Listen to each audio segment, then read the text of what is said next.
सबको फिर से जय मसीह। और प्रभु को बहुत बहुत धन्यवाद। प्रभु को आशीष आपको सबको देंगे और प्रभु की महिमा हो। आज के दिन में हम दूसरा पत्रुस की पुस्तक हम निकालेंगे।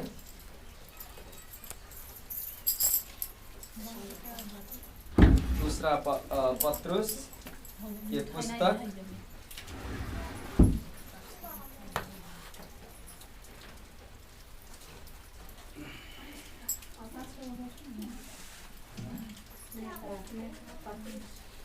दूसरा पत्रुस हम निकाल कर देखेंगे।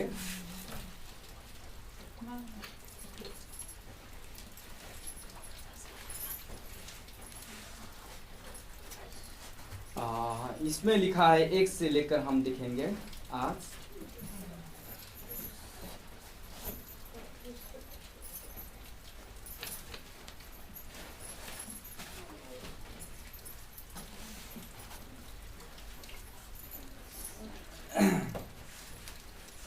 सारे पाए आप लोग? दूसरा पत्रुस 3 अध्याय और 3 अध्याय को 3 अध्याय के 1 से लेकर हम पढ़ेंगे। इसमें इस तरह से हिंदी में है, इसको तो हम पढ़ेंगे। हे प्रियो, अब मैं तुम्हें ये दूसरी पत्री लिखता हूँ और दोनों में मैं सुधि दिलाकर तुम्हारे शुद्ध मन को उभारता हूँ कि तुम उन बातों को जो पवित्र भविष्य वक्ताओं ने पहले से कही है और प्रभु और उद्धारकर्ता की उस आज्ञा को स्मरण करो जो तुम्हारे प्रेरितों के द्वारा दी गई थी। 3 पहले ही जान लो कि अंतिम दिनों में हंसी ठट्ठा करने वाले आएंगे जो अपनी ही अभिलाषों के अनुसार चलेंगे और कहेंगे उसके आने का प्रतिज्ञा कहाँ गई, क्योंकि जब से बाप दादे सो गए हैं सब कुछ वैसा ही है जैसा सृष्टि के आरंभ से था। तो वो तो जानबूझकर ये भूल गए कि परमेश्वर के वचन के द्वारा आकाश प्राचीन काल से विद्यमान है और पृथ्वी भी जल में से बनी और जल में स्थिर है। इसके कारण उस युग का जगत जल में डूबकर नष्ट हो गया, पर वर्तमान काल के आकाश और पृथ्वी उसी वचन के द्वारा इसलिए रखे गया है कि जलाए जाए और ये भक्तिहीन मनुष्य के और न्याय और नष्ट होने के दिन तक ऐसे ही रखे रहेंगे। आमीन। हम इसके प्रभु के आगमन के दिन के बारे में हम देखने जा रहे हैं। किसके बारे में? प्रभु कहने का मतलब प्रभु यीशु ख्रिस्ट की आगमन। पहले जब यीशु ख्रिस्ट आए शरीर में आए। कैसे आए? शरीर में आए। शरीर में क्यों शरीर में आए? इतने संसार इतना पाप से डूबा हुआ था, तो मनुष्य के पाप की हरण करने के लिए, मनुष्य का पाप हरण करने के लिए कोई भी उपाय नहीं था। क्या ना था? उपाय नहीं था। तो उसके लिए अपने आप को बलि देने के लिए परमेश्वर खुद मनुष्य की धारणा ली। पुरुष और स्त्री के संबंध से नहीं वो आए, मगर वो कन्या स्त्री के मार्फत से वो खुद परमेश्वर गर्भ में रह गए और उनके जन्म जैसे मनुष्य का जन्म होता है उसी की तरह से उनका जन्म हुआ। और जन्म हुआ 33-33.5 वर्ष जैसे चला, वो चलने के बाद में उन्होंने अपने आप को बलि के रूप में देने के लिए वो मनुष्य के हाथ में सौंप दिए। मगर इससे पहले मनुष्य लोग उनको राजा बनाना चाहते थे, वो अपने आप को नहीं सौंपे। मनुष्य लोग उनको पकड़ने चाहते थे, उन्होंने अपने आप को नहीं दिया। जब समय हुआ तो उन्होंने क्या किया? अपने आप को उनके सामने आया, मैं यीशु हूँ, अपने आप को उनके पास बोले। मगर उससे पहले वो नहीं बोलते थे कि मैं यीशु हूँ, मुझको पकड़ लो। वो जब उनको मारने आते, पकड़ने आते, उनके बीचों में से निकल जाते हैं। उनको मालूम नहीं होता कि क्या हुआ, कहाँ गया वो आदमी। मगर जब समय आया तो बीच में आ खड़ा हो गया और बोला कि मैं यीशु हूँ। जिसने पूछा वो सिर के पीछे ऐसे गिर गया। तो वो जो समय था तो वो उन्होंने दे दिया। मगर दूसरे वक्त उनका दिन आएगा तो इस तरह से उनका दिन नहीं आएगा। अभी हम देखेंगे उनके दिन कैसे आएगा। मगर ओ यीशु ख्रिस्ट बहुत शक्तिशाली और सर्वशक्तिमान होकर आएंगे। वो आएंगे तो अपने लठियों का वो फलाम के कहते हैं, वो उसके आयरन के डंडे से वो शासन करेंगे इस तरह से। तो हम आपको बताते हैं प्रभु के आगमन के बारे में। इसके बारे में हम बताते हैं। इसमें लिखा है, और दोनों में सुधि दिलाकर तुम्हारे शुद्ध मन को उभारता हूं कि तुम उन बातों को जो पवित्र भविष्यवक्तों से पहले से कही और प्रभु और उद्धारकर्ता की उस आज्ञा को स्मरण करो जो तुम्हारे प्रेरितों के द्वारा दी गई थी।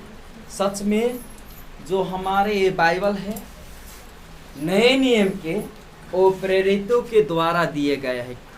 किन लोगों से प्रेरित? कहने का मतलब जो यीशु को अपने आँख से देखे हैं, उनके सामने बैठे खाए हैं, उनके साथ में स्तुति प्रशंसा करे हैं, उन लोगों को प्रेरित बोलते हैं। क्योंकि उनके चेलों में से प्रभु इतना बड़ा अचम्य का काम किए और उनको प्रेरित बोले, क्योंकि वही लोग पठाए गए थे प्रभु के काम करने के लिए। तो प्रभु ने उन लोगों को जीवन में काम किए। और इसमें लिखा गया है, पहले ये जान लो कि अंतिम दिन में हंसी ठट्ठे करने वाले आएंगे, अपने ही अभिलाषों के अनुसार चलेंगे। आप जब विश्वासी हो जाएंगे, आप चर्च में आने लगेंगे, इससे पहले आपको कुछ नहीं बोलेंगे। आप ज़्यादा ये खाइए, आपको नहीं कहेंगे। आप सुई लगा लगा कर चलेंगे तो नहीं बोलेंगे। आप रात भर घूमेंगे तो आपको नहीं बोलेंगे। आप चोरी करो तो आपको कुछ नहीं बोलेंगे। आप दूसरों को बुरे बुरे शब्द से गाली करो तो कुछ नहीं बोलेंगे।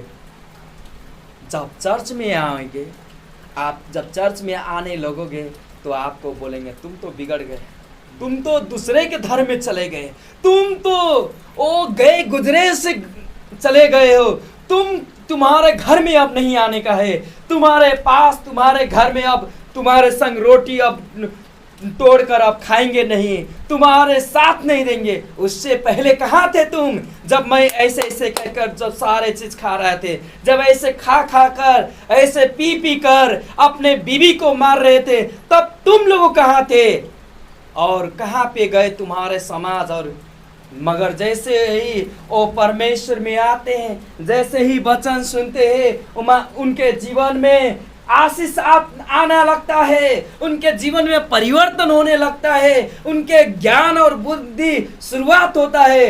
तो पड़ोसी लोग आ जाते हैं कि बोलने की, तुम तो ये कर रहे हो, वो कर रहे हो, तुम्हारा यीशु ये नहीं कर रहा है, तुम्हारा वो यीशु वो नहीं कर रहा है। ऐसे ही बोल बोल कर क्या करेंगे, आपको ठट्ठा उड़ाएंगे। क्योंकि समय बताती है वचन कि वो लोग सच में आएंगे और आपको मजाक उड़ाएंगे। क्या करेंगे? मजाक में उड़ा देंगे, आपको हंस हंस कर उड़ा देंगे। आपको जो नहीं करने का है, आप प्रार्थना करने बैठेंगे तो आपको प्रार्थना करने नहीं देंगे। हाँ, आप प्रार्थना करने बैठेंगे, आपको प्रार्थना करने नहीं देंगे। आप स्तुति आराधना करना चाहेंगे, मगर स्तुति आराधना, आप चर्च जाना चाहते हैं, आपको चर्च जाने नहीं देंगे। वो आपका पति हो सकता है, आपको पत्नी हो सकता है, आपका बेटा भी हो सकता है, आपका बेटी भी हो सकता है, जो कोई भी हो सकता है। क्योंकि उसमें क्या है, संसार की बातें हैं, संसार की दुष्ट आत्मा उनमें काम कर रहा है। तो आपको क्या करेंगे, वो रोकेंगे। मगर आपको ये भी जान लेना है कि सच में वो लोग आएंगे।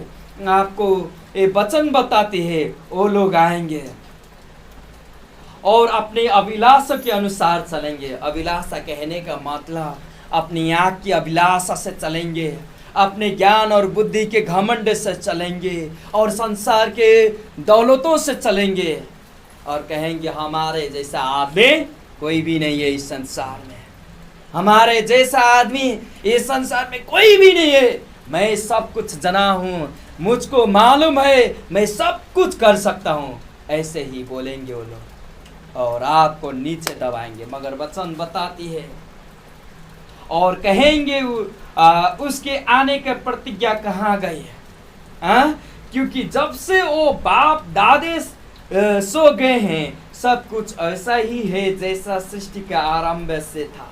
तो वो लोग बोलेंगे कि तुम्हारे दादा परदादा भी कहते थे एक दिन ये पृथ्वी ये नष्ट हो जाएगा, ओ ये तारे लोग गिर जाएंगे, ये स्वर्ग वो भस्म हो जाएगा, ये पृथ्वी भस्म हो जाएगा। अब ये तो हम भी ये बुढ़ापे आ गए, हमारे दांत भी झड़ने लगा और हम लट्ठी लेकर चल रहे हैं। तो कहाँ गया तुम्हारा वो वचन, कहाँ गई वो प्रतिज्ञा, कहाँ गया? ऐसे ही बोलेंगे क्योंकि वो समय अभी तक नहीं आया है जिस दिन का वो प्रतिज्ञा ठहराए हैं। मगर इसमें लिखा गया है कि वो तो जानबूझकर ये भूल गए कि परमेश्वर के वचन के द्वारा आकाश प्राचीन काल से विद्यमान और पृथ्वी भी जल में से बनी और जल में स्थिर है।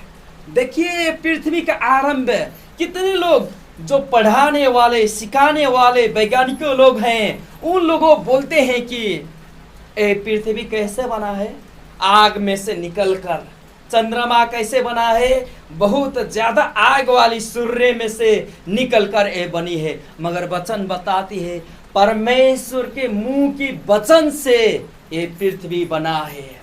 ये पृथ्वी को जब बना तो परमेश्वर ने पृथ्वी को जैसे एक घर की नई देती है ना, उसी तरह न्यू जैसे देते हैं, जग जैसे बैठाते हैं, उसी तरह का से परमेश्वर ने हिब्रू के पुस्तक में लिखा गया है कि परमेश्वर ने अपने वचनों से ये जग को क्या किए हैं, स्थिर किए हैं। वो जग अपने वचन से वो गाड़े गए हैं। तो क्या हुआ, पृथ्वी आकाश में ऐसे झूल रहा है और इस पृथ्वी को बनाते हुए और जल में से निकाल कर इसको बनाए हैं। किस में से? जल में से। वचन बताती है आदि में परमेश्वर थे और जब परमेश्वर थे और वचन था तो वो पानी के ऊपर ऐसे ही चल रहा था, तो उसमें से वो निकाल कर वो पृथ्वी को बनाया है। इतना सुंदर, इतना अच्छा स्वर्ग और पृथ्वी जब उन्होंने बनाया, आदि में परमेश्वर ने स्वर्ग और पृथ्वी बनाए हैं। आदि में कुछ नहीं बना था मगर उन्होंने स्वर्ग और पृथ्वी बनाए। इस समय में जब स्वर्ग उन्होंने बनाया तो स्वर्ग के सारे स्वर्गदूत को, सारे उनके प्रशंसा महिमा करने वाले को चीज को बनाए। पृथ्वी को जब बनाया तो इतना सुंदर था, इतना अच्छा था, सारे चीज परमेश्वर ने अपने सामर्थ्य के शक्ति से उनको बनाया। तो इसमें लिखा है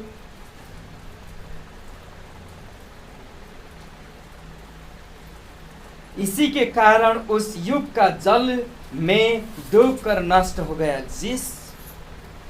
जिस पृथ्वी को उन्होंने जल में से, पानी में से निकाल कर बनाए थे, एक समय इस तरह से पाप बढ़ा।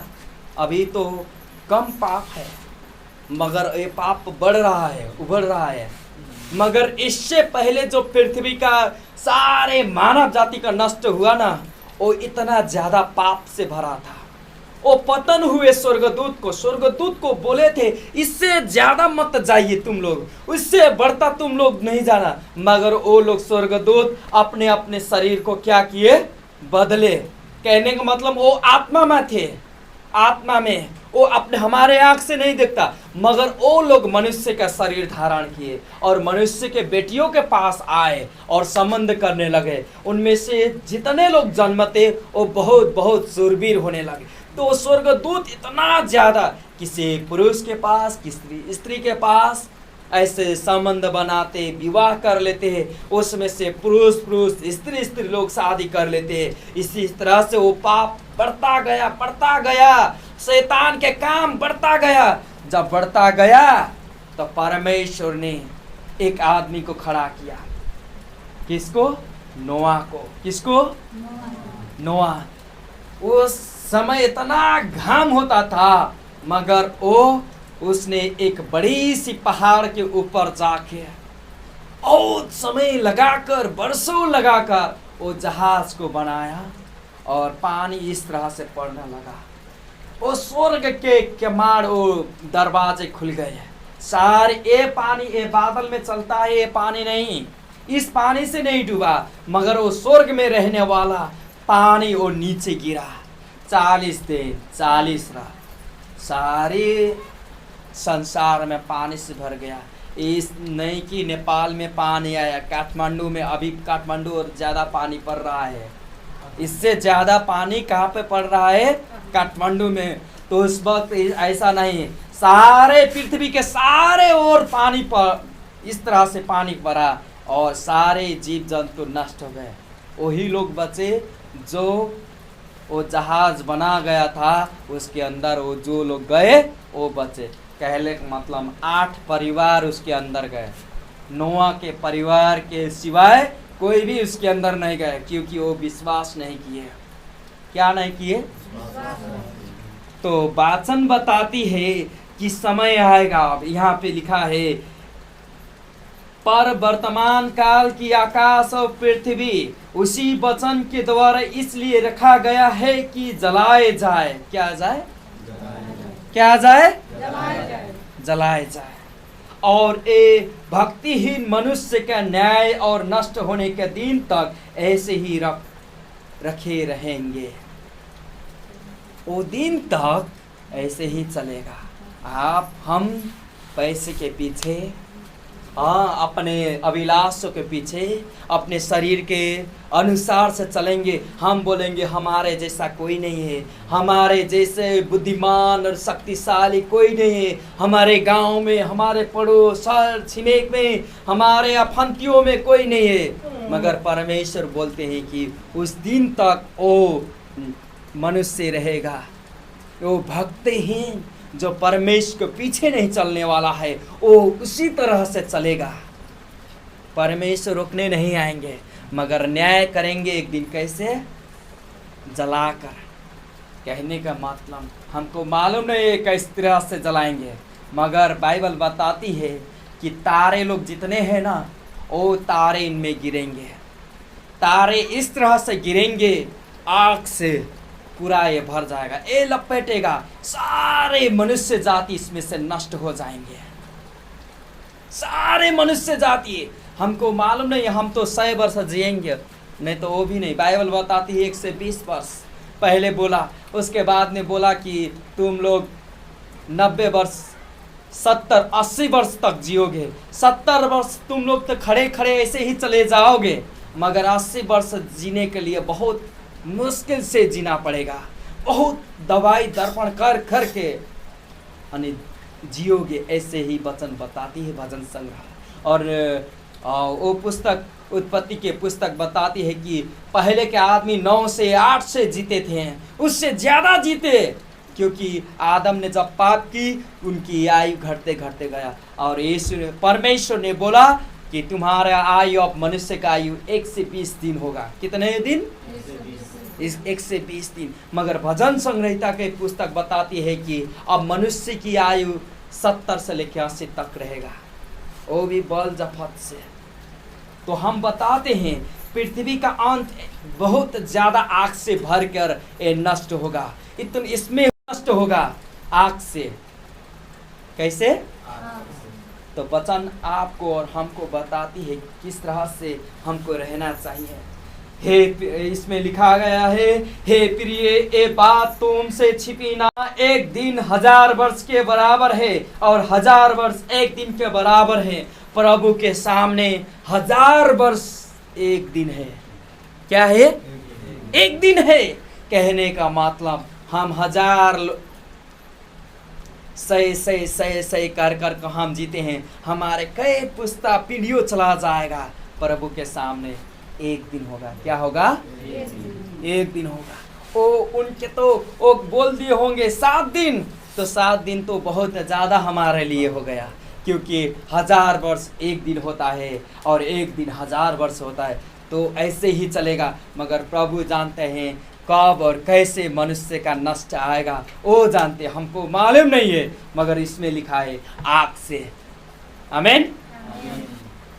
और इसमें ये भी, प्रभु अपने प्रतिज्ञा के विषय में देर नहीं करते, जैसे देर कुछ लोग समझते हैं, पर तुम्हारे विषय में धीरज धरता है और नहीं चाहता कि कोई नष्ट हो, वरन एक की सबको मन फिराकर अवसर मिले। आमीन। क्या कहते हैं? कोई भी नष्ट न हो। कोई भी नष्ट कहने का मतलब कोई भी नरक में न जाना पाए। नरक के न कीड़ा मरता है, न आग वहां के वो बंद होता है, न वो क्या कहते हैं, वो बल रहा है, जल रहा है वो आग को, वो नरक है। वो नरक की आग कभी भी नहीं वो बंद होता है, कभी भी वो कोयला के समान नहीं होता है। उसका आग जलता है इस तरह से, उसमें से कीड़ा नहीं मरता।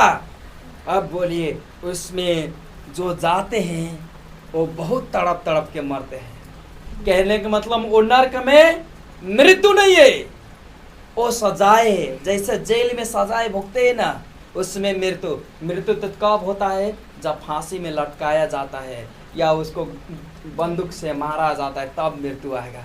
मगर उसको सजाए, जीवन भर की सजाए, कहने का मतलब जब तक वो बुढ़ापा ना हो जाए, जब तक उसका आयु ना आ जाए। जो 20 वर्ष का है तो 20 वर्ष वो समय ना भोग ले, तब तक वो उसके अंदर रहता है। उसी तरह से तब तक वो नरक में तड़पेगा, तब तक जब तक वो अग्नि कुंड में न चला जाए, उसकी दोबारा उसका मृत्यु न हो जाए, तब तक वो नरक में चलेगा। तो नरक में कोई भी न जाए, अग्नि कुंड में कोई भी न जाए कहकर उन्होंने क्या किए हैं? धीरज किए हैं, समय को अभी भी रोक रखे हैं और अपने आप को बलि करे, ताकि वो पश्चाताप करे और यीशु मसीह के ऊपर विश्वास कर ले, अपना मन फिरा ले, ताकि वो नरक में न जाए, वो अग्नि कुंड में न जाए। तो उन्होंने अपने उस समय को क्या किए हैं? धैर्य कह रहे हैं, धीरज रखे हैं, ताकि वो मन अपने आप को फिरा ले और प्रभु में जी ले। आमीन। इसमें लिखा गया है,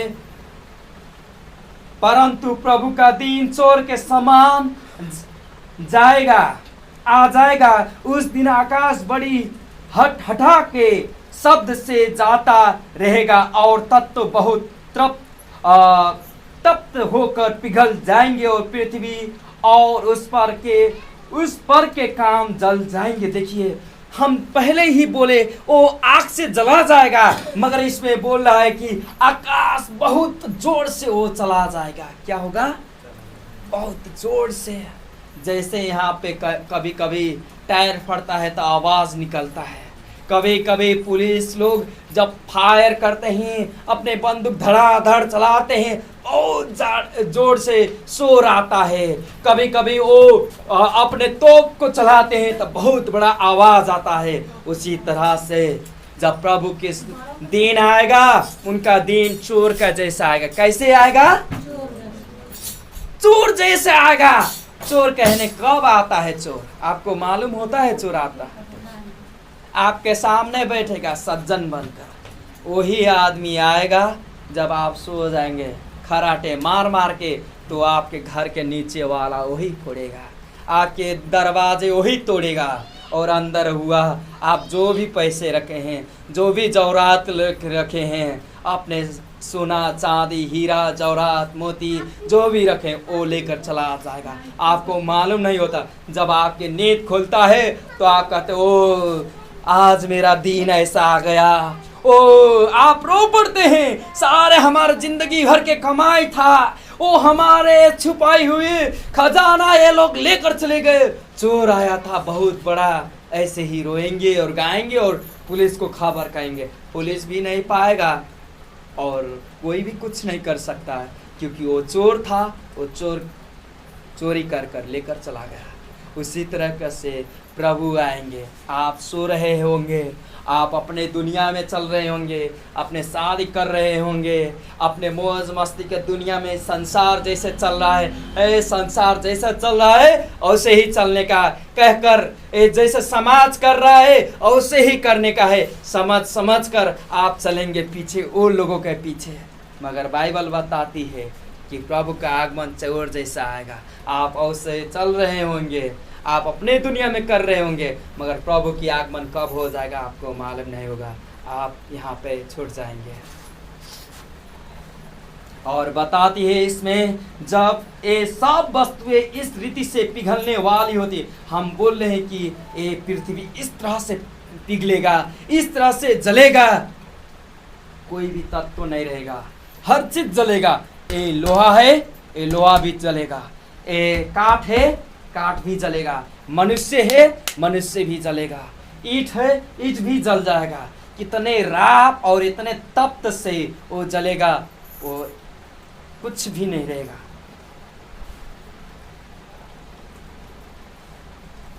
जबकि ये सब वस्तुएं इस रीति से पिघलने वाली है, तो तुम्हें पवित्र चाल चलन और भक्ति में कैसे मनुष्य होना चाहिए और परमेश्वर के उस दिन की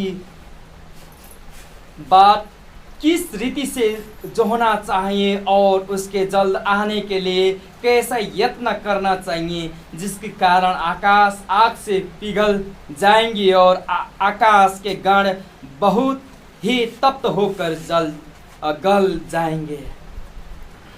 आपको और हमको मालूम है ये कैसे जलेगा, कैसे गलेगा, किस तरह से ये पृथ्वी का नष्ट होगा, वो आपको मालूम है। तो परमेश्वर के सामने आपको कैसे रहना चाहिए वो भी मालूम होना चाहिए आपको। आपका ये शरीर नष्ट होगा, 100 वर्ष जिएंगे, हमारा 33 वर्ष। आपको बोलिए, आपका बोलिए 50 साल। आप कितने वर्ष जिएंगे और मालूम नहीं है। कब रोग लग जाएगा, कब एक्सीडेंट हो जाएगा मालूम नहीं होता, होता है नहीं होता।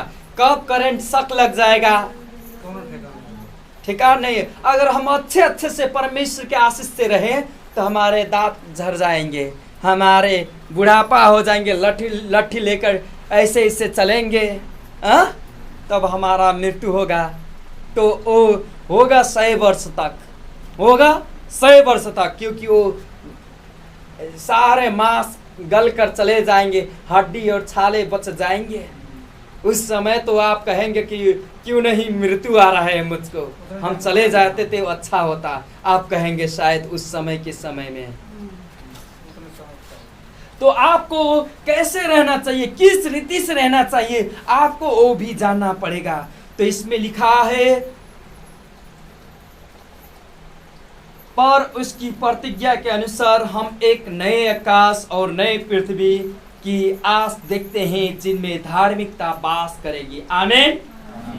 जब ये सारे चीज नष्ट हो जाएगा तो नए आकाश नए पृथ्वी बनेगा, अर्थात नई स्वर्ग और नई पृथ्वी बनेगा, और उसमें स्वर्ग में और यरूशलेम होगा। क्या होगा? हम लोग जो विश्वास करने लोग हैं, जो यीशु के पर विश्वास करते हैं, वो लोग नई यरूशलेम में जाएंगे, जो नई आकाश में, जो वो लोग जाएंगे जो सच में उसका कर्म में, उसका सच में वो परमेश्वर के उपस्थिति को खोज रहा था, वो लोग उनमें जाएंगे नए आकाश में। नए पृथ्वी में वो लोग यहूदी लोग रहेंगे, नए वो लोग, उनको जो सच में परमेश्वर ने अपना मित्र, अपना ब्रोदर जो कहते हैं, दाजू भाई कहते हैं, उनको समझते थे, वो लोग वहाँ पे रहेंगे।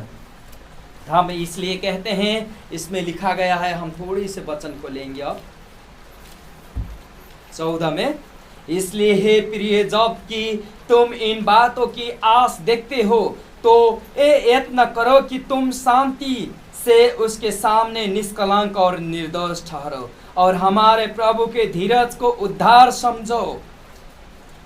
जैसा हमारे प्रिय भाई पौलुस ने भी उस ज्ञान को अनुसार जो उसे मिला तुम्हें लिखा है। आमीन। जब आप यीशु में विश्वास करते हैं, पौलुस ने लिखा पहले कुरिन्थियों 15 अध्याय में कि जैसे ही उनको धार्मिकता को उनके ज्ञान आया, वो धार्मिकता के अनुसार यीशु मसीह वो मारे गए, 3 दिन 3 रात में गाड़े गए। कितने दिन तक? 3 दिन 3 रात तक वो गाड़े गए, अंदर रहे चिहान के अंदर, उसमें से जी उठे 3 दिन 3 रात के अंदर। वही 3 दिन में उनका प्राण और आत्मा नरक में भी गया और स्वर्ग में भी गया, और 3 दिन के बाद में वो प्राण और आत्मा फिर लौटा, और वही शरीर जो पहले रक्त वाली शरीर था, वो रक्त वाला शरीर नहीं था। यह कैसा शरीर था? परिवर्तन शरीर, महिमित शरीर। ओ इसको भी छेड़ देते हैं, इसको छेड़ के निकल जाते हैं। उस तरह के शरीर वो पा गए। उनमें से प्राण और आत्मा आया और वो मरी हुई शरीर फिर जी उठा और मिला, और लहू वाला शरीर नहीं हुआ। जो मारा गया वो लहू वाला शरीर था, मगर ये बाइबल बताती है रक्त और मांस वाला शरीर कभी भी स्वर्ग में नहीं जाता, मगर वो शरीर जाता जो महिमित हुआ है। आमीन। तो आप जब वो यीशु के ऊपर विश्वास करेंगे, 3 दिन 3 रात के ऊपर जो जी उठा, उनमें विश्वास करेंगे, अपने पापों के उनके सामने अपने कबूल करेंगे, कहेंगे कि मेरे उद्धारकर्ता मुक्तिदाता आप है, आप में मैं विश्वास करता हूँ, आप में रखता हूँ, जब कहेंगे तो प्रभु अपने आत्मा को से छाप लगाएंगे, अपने प्राण को, अपने प्राण और शरीर को, इस वो शरीर और प्राण को इससे अलग करेंगे, और आपकी प्राण और परमेश्वर की आत्मा जुट जाएगा, मगर आपकी शरीर अलग रहेगा। तो जब आप मरेंगे तो फिर नई तरीका से शरीर लेंगे। जैसे गेहूं के बीज होता है ना, वो आप जैसे ही छींटते हैं तो जब तक वो नहीं मरता तब तक नई रूपी से धारण नहीं करता। जैसे ये धान अभी लगाए हैं, वो जैसे वो बीज छींटे हैं तो तब तक नहीं निकलेगा जब तक वो नहीं मरेगा। वो मरता है तो नई तरीका से वो जीवन लेकर आता। उसका तेज, उसका चमक बहुत अलग है, मगर वो धान का चमक अलग था ना, वो मरी हुई वाला वो का चमक अलग है। उसी तरह से हमारा शरीर दूसरे प्रकार से चमक रहा है। जिस दिन हम मर जाएंगे, हमारा शरीर मिट्टी में गल कर चला जाएगा, आग से, पानी से और मट्टियों से मिलकर चला जाएगा, तो मगर मेरे शरीर रूप धारण करेगा, महिमित शरीर में धारण करेगा। जैसे यीशु 3 दिन 3 रात दिन के बाद में उठा और उनके प्राण और आत्मा स्वर्ग से नीचे आया और ऐसे जुट गया, और से ही आप और हम का हमारा मृत्यु होगा तो हम भी प्रभु में यीशु में ऐसे ही जीवित होंगे। मगर जो नहीं बचे हैं वो उनके लिए बहुत बड़ा आग सा गड्ढा है और नरक है वहाँ पे। यहाँ पे लिखा है, इसलिए हे प्रियो, जब कि तुम इन बातों के आस देखते हो तो इतना करो कि तुम शांति से उसके सामने निष्कलंक और निर्दोष ठहरो। हम क्या करते हैं? हमारे पाप के पुराने समय में हम अपने पाप को धोने के लिए त्रिवेदी जाते, उनमें डुबकी लगाते। हम बड़े बड़े मनोकामना जानते हैं, लुम्बिनी जाते हैं, दाउनिया जाते हैं और बड़ी बड़ी पशुपति में जाते हैं। वो लोग हमारे पाप को नहीं धोए, मगर वचन बताती है कि पशु के बलि से भी हमारे पाप नहीं धोता, मगर यीशु की बलि से अगर हम उसमें विश्वास रखेंगे तो हमारे पाप सिंदूरे रंग के, कहने का मतलब सिंदूर के जैसे लाल हमारा पाप हो, तो भी अगर हम यीशु में विश्वास करते हैं, हीऊ के जैसा बर्फ होता है, उसी के तरह से हमारा पाप सफेद हो जाएगा। आमीन। तो जो लोग ये धीरज करते हैं, तो वो लोग जो विश्वास करते हैं वो क्या होते हैं? निष्कलंक का मतलब उसमें अब कोई भी दाग और धब्बा नहीं है। क्या नहीं है? और धब्बा नहीं है। वो निर्दोष ठहरेंगे। और हमारे प्रभु के धीरज के उद्धार को समझो।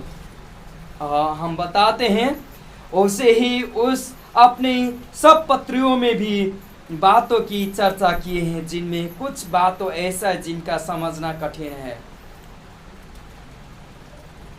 17 में हम पढ़ते हैं, इसलिए हे प्रिय, तुम लोग पहले ही से इन बातों को जानकर चौकस रहो, ताकि अधर्मियों के भ्रम में फंसकर अपनी स्थिरता को कहीं हाथ से खो न दो।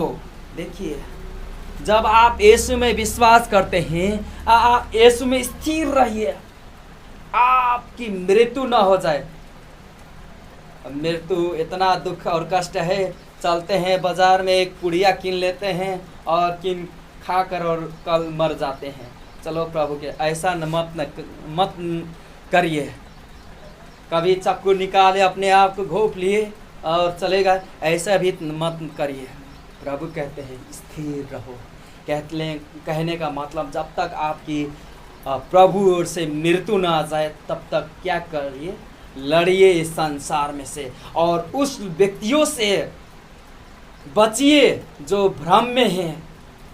शैतान भ्रम देता है और दूसरों लोग से बोलने को मजबूर कर देता है। इस तरह से वो लोग आपको बोलेंगे, आप यीशु में मत जाइए, आप चर्च में क्यों जा रहे हैं चाचा जी, ए मेरे भाई चर्च में क्यों जा रहे हैं, मत जाइए, वो लोग तो ऐसे करते हैं, वो ऐसे करते हैं, तुम मत जाओ।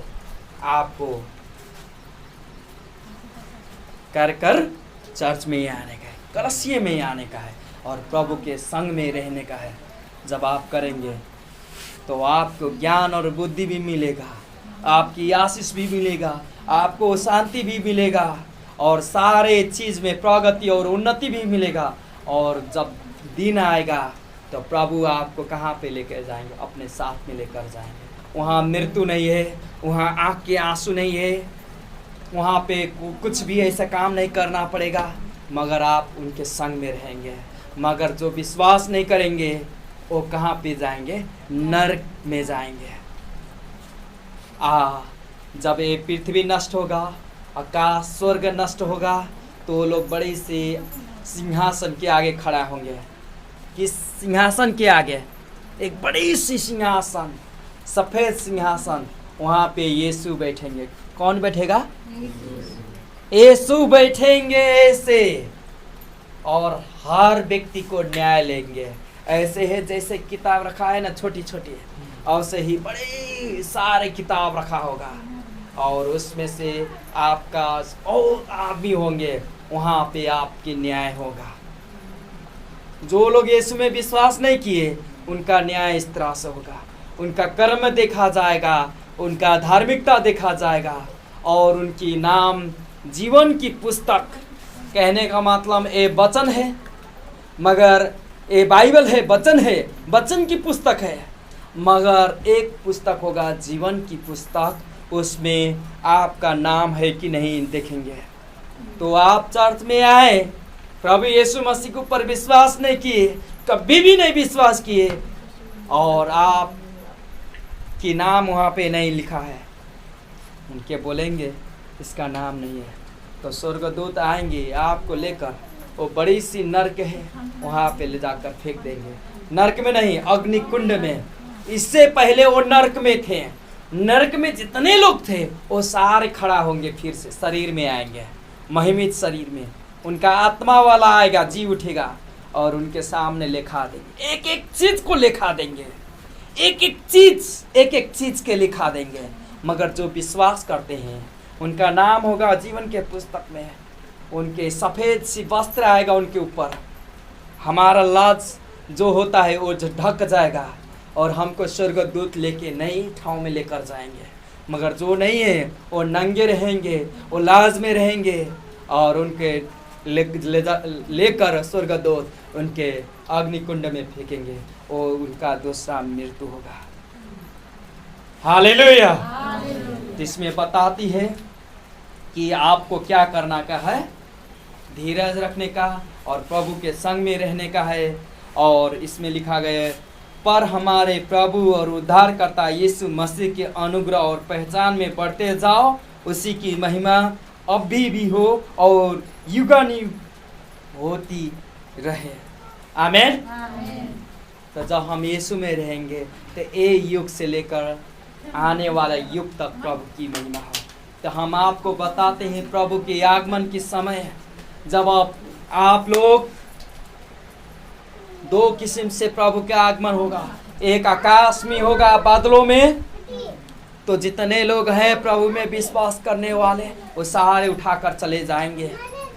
और दूसरा व्यक्ति उनका होगा आगमन इस पृथ्वी में, तो अपने लोहे का डंडा को शासन करेंगे। यहाँ पे वहाँ पे जो अधर्मी है सारे मारे जाएंगे। हम लोग जितने होंगे यीशु के साथ में वो नीचे आएंगे, मगर जो लोग होंगे इस पृथ्वी में उनमें बहुत ज़्यादा बीमारी, कष्ट और संकष्ट होगा। वो लोग बहुत बहुत बहुत पीड़ादायक जीवन जिएंगे। वो लोग यहाँ पे एक चिन्ह लगाएंगे, यहाँ पे एक चिन्ह लगाएंगे।